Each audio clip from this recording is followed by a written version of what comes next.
Hi everybody, this is Matricity. Welcome to my Matrix. Hope you're having a great day today. Please remember to like, subscribe, and comment. I'd appreciate it. Today we're going to talk about how being a good Samaritan can be a double-edged sword. On one hand, it could turn out really great. On the other hand, not so great. So a couple weeks ago, I was at a local restaurant and I was ordering takeout. You know, this is still Corona going on, so we're not eating in restaurants at this point. So I ordered takeout. It was nighttime, not late, like around maybe 8 or so, and we just picked up our food.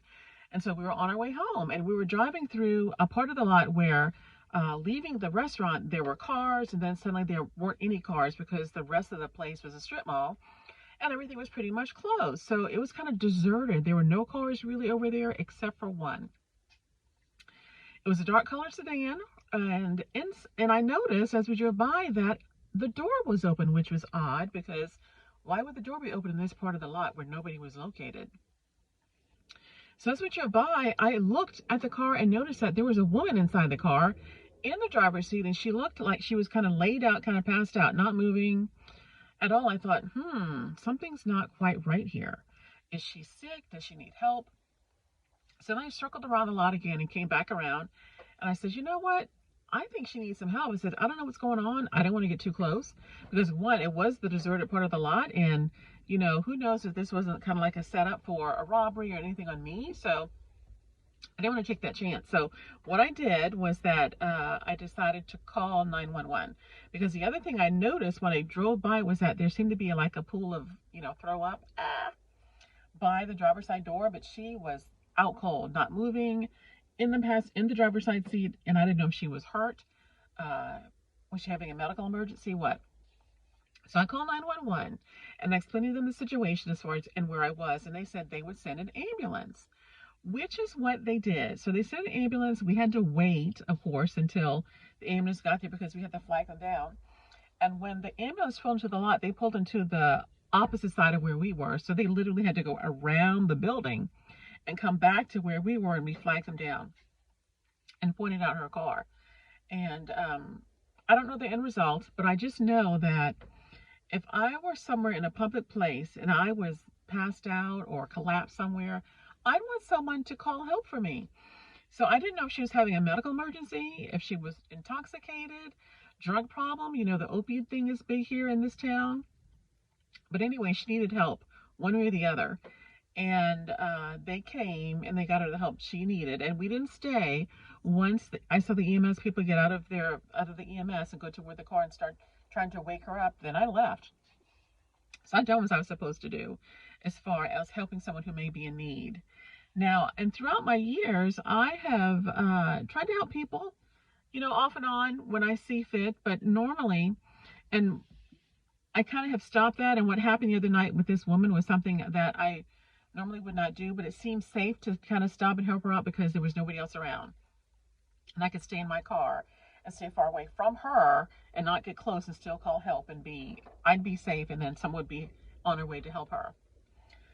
But the reason why I become hesitant as far as helping people nowadays is because of the last time I tried to help someone to be that good Samaritan. This was some years ago, and I think my daughter was still in middle school. Yes, she was. She was still in middle school. And I think I was actually home from work that day having lunch because where I worked was about 5 minutes away from where I lived, and I could actually take the interstate, a quick drive down the interstate, get home, have lunch, and then go back to work with no problem. So that day I had gone home and had lunch, and I was on my way back to work. And so when I pulled out of where the access road where I lived, there was no one ahead of me. There's an access road leading up to the light where then, of course, there was the major road there. I saw a man on the side of the road to my left. So this was on a two-way access road. So I was, on my lane on the right side of the road, and there was a lane next to me coming, the oncoming lane, and then there was a grassy median, and then a ditch. Well, I saw a man laid out, not moving on the grassy median.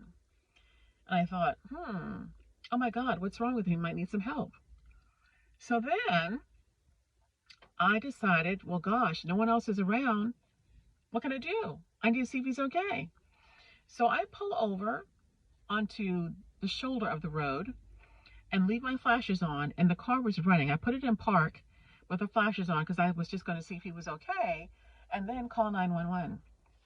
So I got out of the car, and again, there was no other cars around, and I started walking across the little bit of the lane I had. I crossed the center line to get into the oncoming lane to approach the man lying in the grass on the grassy shoulder. I get to midway of the oncoming lane when all of a sudden this man, who I thought was unconscious and needed help, leaped into the air like a crazy person. I'm telling you, it was scary. He leaped in the air and started running toward me, and I jumped back and started running back to my car. And luckily I was able to get in because I hadn't locked the door, thank God, or he would have been on me. I got in my car, locked the car door, and even though the light was red because I was close to the light because I was about to go into the main road from the access road, I floored it to the light and I could see him behind me. He was running behind my car, and I turned the corner. And when I looked back and I could see him running, it looked like he was very frustrated and angry because he did not catch me. Now, you're out there trying to help someone, and then he's probably laying in wait for someone to commit a crime. God only knows what would have happened if he'd caught me, but he was angry that he did not catch me. I could see his mouth by his mouth moving. He was cursing and he was gesturing, like, darn it, like he didn't do it and blah, blah, blah, like he didn't get me. So, oh my God, somebody was looking out for me that day. So helping people, as a result of that day, I had become very hesitant because I realized that I was in danger trying to help somebody else. And the person who I was helping obviously didn't need help. He was trying to commit a crime, and I was luckily not a victim of that crime. Ever since then, I decided if I saw someone dying on the roadway or needed help on the roadway, I was not going to stop, not get out of my car. I would call from distance, but I would never try to approach somebody who was hurt on the ground who might need some help because it might be a setup. And I think that day, that man was laying in wait for me. So for me to call on the woman a couple of weeks ago in the parking lot was a big thing because I felt like in all these years I hadn't really called anyone. Well, I hadn't really seen anything either. Those situations when you come across people like that or situations like that are kind of rare as far as someone needing help and you have to call 911 or whatever. So they are rare occasions. But I decided that if I had those rare occasions, I was not going to be the one to be overly helpful. I would call from a distance, which is what I did for her. So you have to be safe. So with that, I still am going to keep my distance. I will call for help from a distance, call 911, but I will not be the one to approach someone's car or put somebody laying on the ground anymore because you never know what's really going on. And you might think you're helping, but you might end up being the victim of a crime. And with the woman in the darkest part of the parking lot with the door open, that could have been a setup for a robbery. We live in an area where human trafficking happens, and it's easy because of where we're located to the coast. So, there are people in this area all the time hunting for women.